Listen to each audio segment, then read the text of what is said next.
You want to know what the problem is with America today? I'll tell you what the problem is. When you buy fruit, see, this is mango, you can hit nails with it. That's what the problem is. Mango is too hard. Shoot, that was actually a soft piece. Those are the troubles, you know. Troubled times.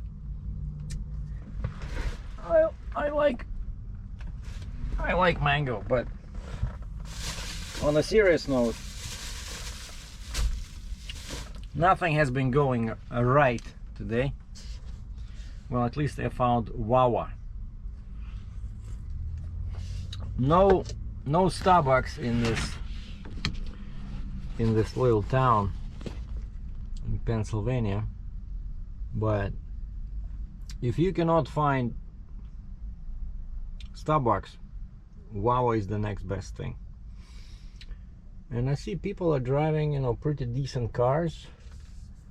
So this looks like, you know, people are making money. I see one BMW on my left. I see a Mercedes over there. You know, usually you don't see too many German cars in the States unless you're somewhere in New York City. But anyway, I got up real early today. I spent the night at the Flying J in New Milford, PA. And I loaded this morning near Philadelphia. My customer was not in a rush, so at first I wanted to be here at like 8 o'clock. So I thought I would start driving at 6 and get closer to Philly. But then I got lazy. Since he was not in a rush, I didn't have the paperwork even yet. Like, you know, I didn't know the serial number of the machine I was picking up. I just knew the address where I'm picking up. I knew what I'm picking up, and my contact person, but no serial number, no bill of lading, no paperwork. And so I stopped in New Milford, spent the night there, and then went across the road to that other station where the fuel is 50 cents cheaper per gallon, and I got at 5:30, and the sunrise was at 6:50. So 6:45 I was already cruising down I-81 south with full tanks of diesel. I think it was $3.35 US. Not too cheap, but this is PA, and PA has a very high fuel tax built in, you know. So $3.35 in PA, it's pretty much the same as $3.05 in New York for me, because I'm paying the fuel tax, right? And that's what all this EFTA is about. At least today it didn't rain. It was raining all day yesterday. And then I went on this 476, and man, the entrance to 476 is down to one lane, and it's like 10 feet wide, you know. And I was driving, I decided to, because I cannot lift the rear axle, but you know, I'm empty, right, driving down here from Canada, so I decided to lift the first axle, which is actually the easiest to lift, because the trail is, you know, I still have that medium-sized shim, so the front axle is higher than other axles. And I don't even have to use any boards. All I gotta do is just drain the suspension and then tighten the chain, kill the you know, that little tap in there for the air to the airbags, and then reinflate the suspension, and the front axle is like this much in the air, you know. Beautiful.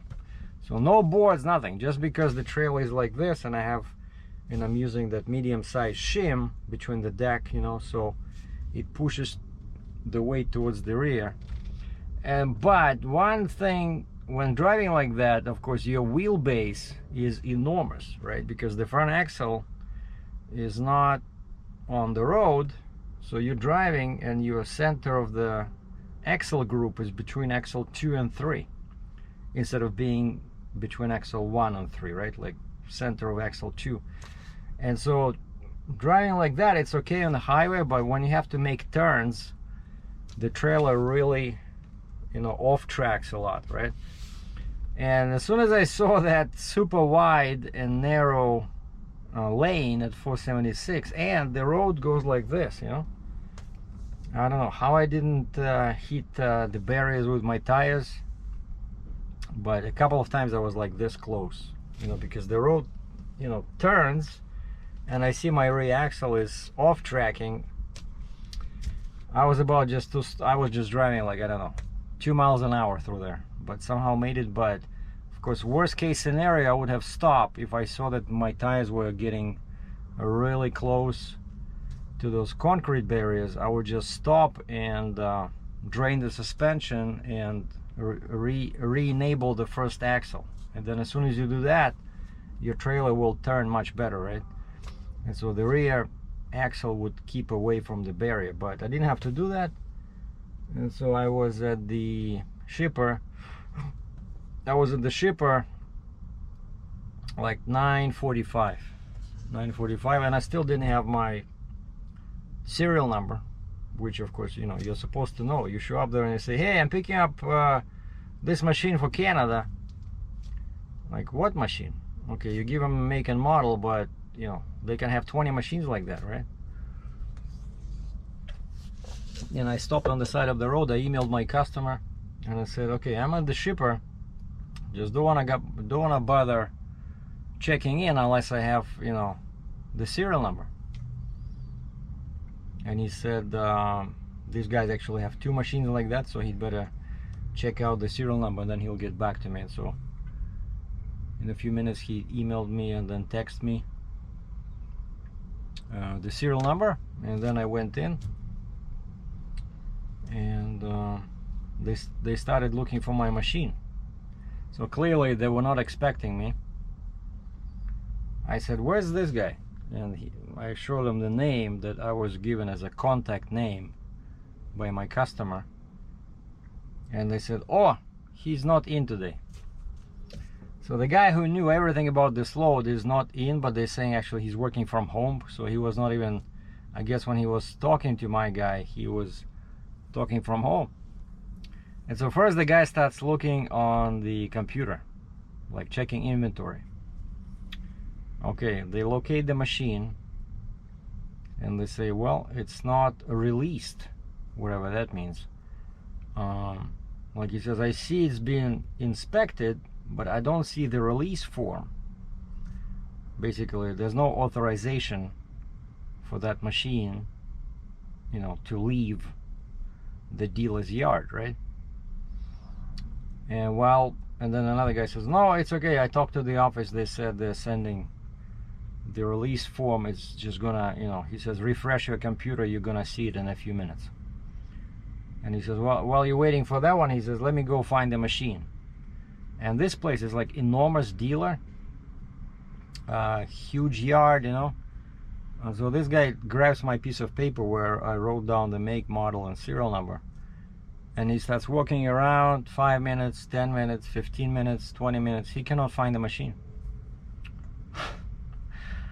And I'm sitting there, I'm just laughing, just like my, you know, Rule 59, heavy haul Rule 59 is paperwork for a heavy haul run always takes longer than the run itself. And now this morning I came up with rule number 60 is that no matter how many calls your customer makes to the shipper is always surprised to see the truck.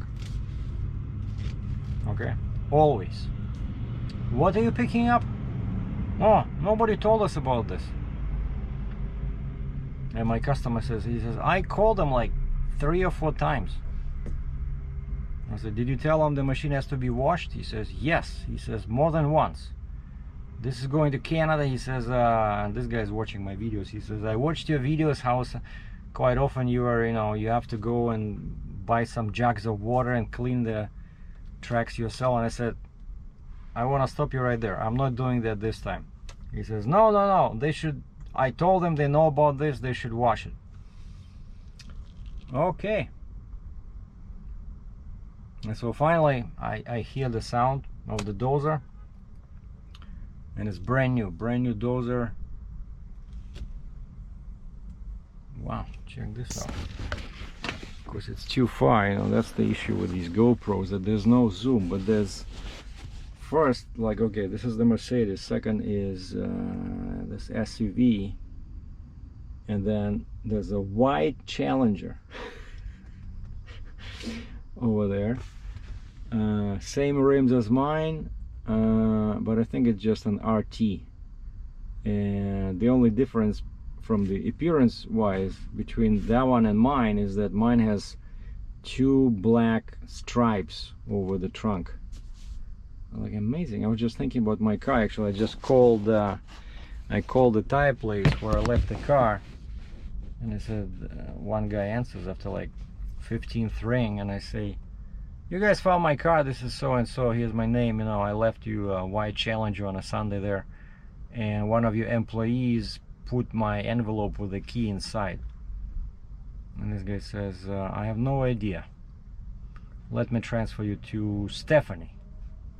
Okay, so then I wait another 5, 6, 8 rings, and then Stephanie says, yeah, sorry for the wait, what can I do for you? I said, well, I left the car to do that. And she says, yeah, I saw your note, I saw your envelope, I have the key. I said, cool. I said, I'll pick it up in a couple of days. I said, I'm in the States, I'm a trucker, so I'm going to pick it up when I come back. Okay. And I said, please wrap the old tires in a plastic and put it in the trunk. And she says, yeah, I saw your note, and I wrote down there on the note. Okay, thank you. So my car is getting new tires, 275/45 R20. I keep forgetting the brand. What was the brand? Sumitomo or some crazy, some, I don't know, Chinese, Japanese, some tire, I don't care. The pattern of the tire looked good, summer tire. But anyway, so the guy shows up with the dozer, and while he's driving, some other dude comes over to me. Everything is cool? And he looks like some kind of a manager or something. I said, yeah, we're trying to find my machine. I said, goes to Canada, and my concern is that if it's been sitting in the dirt, you guys are gonna wash it, right? The guy, yeah, we'll take care of you. Okay. I said, you have a wash here? He says, yep. Okay, so and half of the yard is paved and half of the yard is dirt. And I see some machines are parked on the paved side, some machines are parked on the dirt side. And so this guy shows up with the dozer, and I said, can you load? He says, no. He says, I try to stay away from this. He says, you load. Okay, no big deal. And I see the tracks, of course, are dirty because he drove over dirt.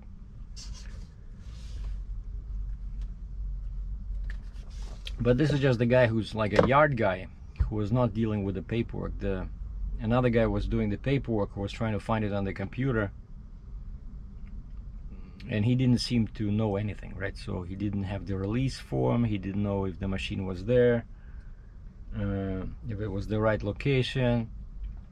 And so they drove the machine on the pavement, and I asked them, so where can I brake the trailer? They said just park like this, facing that way, because that's where the exit is. I said, okay. So I broke the trailer apart, disconnected, and again I asked him, and the guy says, you okay to load? I said, yeah, I'm okay. And it took me a couple of minutes to familiarize myself with the machine, and it's one of those things that unfortunately it's not like my favorite tank T34, you know, with two joysticks, but I mean with two sticks for the tracks, and then one joystick for the, you know how the excavator is. There's one joystick for the attachment, like a bucket or boom or blade or something, right? And then there's two sticks for the tracks, right? That's the classical style. But all these new machines right nowadays, they give you two joysticks. One is for the movement, left, right, you know, forward, backwards. And the other one, kind of like the main one, is for the attachment, like in this case for the blade. And then there's the RPM, you know. And so I loaded. I couldn't show you the loading because this is kind of like a semi-secret operation here. A special secret clearance is required to release the information, which I don't possess. So we're just talking. But yeah, right now I'm at this. Wow, I dropped the trailer over there after loading. I ordered permits, and I don't know if I'm gonna get them today, but it's only 2 states, PA and New York. And I checked with my permit broker after I came over here to grab coffee, and she says, yeah, I already ordered them. So like I submitted my application online, and then, you know, basically 15 minutes later they ordered these 2 permits. And loading was okay, except, you know, this thing has such a huge blade, it's hard to see anything. And finally I grabbed the hold of the guy who brought the machine, who said he didn't want to load it, right? And I said, can you at least help me? Can you just guide me, you know, and point which way to go, because I cannot see anything. Very poor visibility from the cab, you know, when you're on top of the trailer. And he helped me with that, but still the machine was a little bit off to one side. But you know, it's only 45,000 pounds. I'm not too worried about that. I put some chains on it. Got a bunch of chains as usual, and of course tied down the blade. And the blade sits on 2 boards that I put across the trailer, and then I put those 2 conveyor belt pieces on the top so that the blade doesn't split the boards. And that's it. Put my flags around, and then that guy shows up, the guy who was asking me, you know, are you doing okay, and promised to take care of me. I said, okay. So because I didn't want to put my chains on at first, you know, but then eventually I did, because, you know, when they wash it, all this dirt flies inside the binders, you know, and they start rusting much faster. But then I didn't see anybody showing up, so I put my binders on and I got ready. And then this guy shows up, and I say, so are you guys gonna wash it now? And he looks at me kind of funny, and he says, well, we cannot wash it on the trailer. Let me repeat that again. The guy who promised me that the machine will be clean says, we cannot wash it on the trailer. I said, why not? What do you mean? He says, well, we never do wash it on the trailer. It's a liability, but also, you know, our bay is too small. You won't be able to back in there with the trailer. And I said, what, you don't have kind of like a mobile wash, you know, apparatus? The guy says, no, we have a wash in the corner over there, but if you unload the machine, then we can wash it. And I said, wait, you guys drove it from the dirt, and I told you it's going to Canada, so it has to be washed. And then you were watching me for an hour loading this thing, right? And nobody said anything that you cannot load on the trailer. And I told them that it has to be clean, and you can clearly see dirt on the tracks. And I was jumping out, you know, again, because there's no visibility there, right? Because I was jumping in and out of the machine 20 times, you know, to make sure I'm not tipping over. And then finally I used this guide, right? And nobody ever said anything. But when I was done, when everything was loaded, and I lowered the blade on the boards, and I rehooked to the trailer, now they say we cannot wash it in the trailer. It's probably my accent, you know, like we have a communication problem. And I said, I'm sorry, I'm not unloading. And I tried to argue with them. I said, you know, you're the shipper, it's your responsibility. And they said, no, it's not our responsibility. I said, well, it's not my responsibility either. I'm gonna email my customer who bought this machine and let him deal with this, because I know that if I don't find a way to wash it between, something is in my eye, if I don't find a way to wash it between here and the border, they won't let me in. And so I talked to the customer. I said, okay, forget it.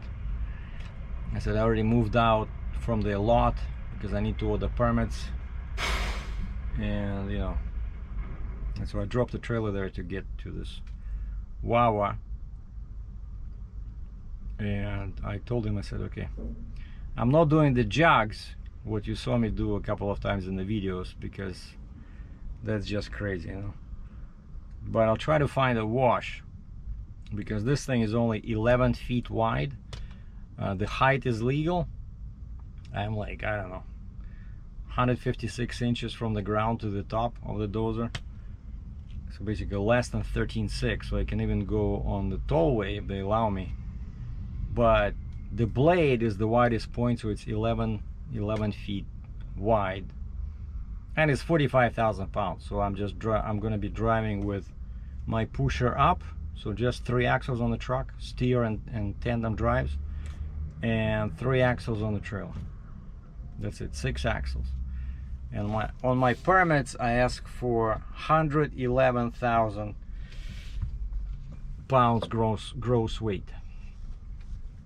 So again, sorry I could not show you the loading, and I cannot actually even show you the machine because I'm sworn to secrecy by my customer.